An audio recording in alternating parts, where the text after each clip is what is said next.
mengenai cara meningkatkan gemar baca. Jadi sebelum saya memberitahukan langkah-langkah untuk meningkatkan minat membaca, saya akan memberitahukan tentang apa itu membaca. Jadi membaca itu adalah kegiatan meresepsi, menganalisa, dan menginterpretasikan pesan yang ingin disampaikan pengarang kepada para pembaca. Jadi saya akan memberitahukan sekarang mengenai langkah-langkah membaca. Pertama yaitu ketahui manfaat besar dari membaca. Jadi yang dimaksud di sini, jika kita membaca pasti kita akan memperoleh manfaat yang sangat besar, seperti kita akan memperoleh ilmu pengetahuan dan juga bisa memperluas wawasan kita. Seperti ada kutipan mengenai membaca adalah jendela dunia. Jadi membaca dapat meningkatkan imajinasi kita dan juga pengetahuan kita.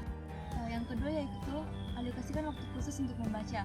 Jadi jika kita ingin membaca, kita harus mengatur waktu sedemikian rupa. Memaksimalkan waktu untuk membaca itu 15 menit. 15 menit itu nggak lama kok, jadi kita bisa meluangkan waktu kita. Pasti kita memiliki banyak waktu senggang dan kita bisa mengisi waktu senggang kita dengan kegiatan yang positif seperti membaca. Yang ketiga itu temukan buku-buku yang tepat. Sebagian orang kebanyakan salah memilih buku untuk membaca.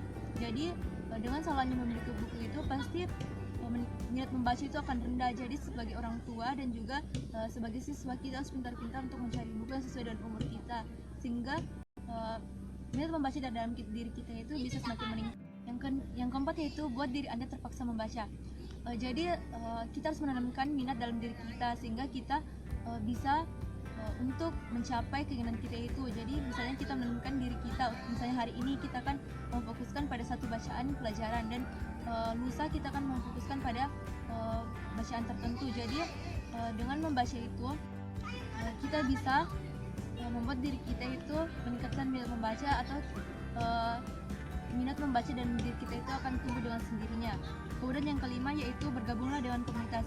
Komunitas yang dimaksud di sini adalah komunitas membaca. Perlu diketahui komunitas membaca itu sangat besar manfaatnya.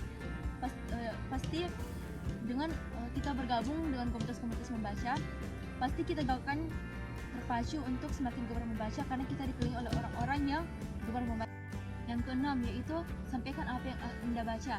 Jika Anda sudah membaca suatu bahan bacaan, kalian harus memberitahukan kepada orang-orang di sekitar Anda tentang apa yang Anda baca, sehingga bukan hanya diri Anda saja yang mendapatkan manfaat dari membaca itu, tetapi orang-orang di sekitar Anda juga.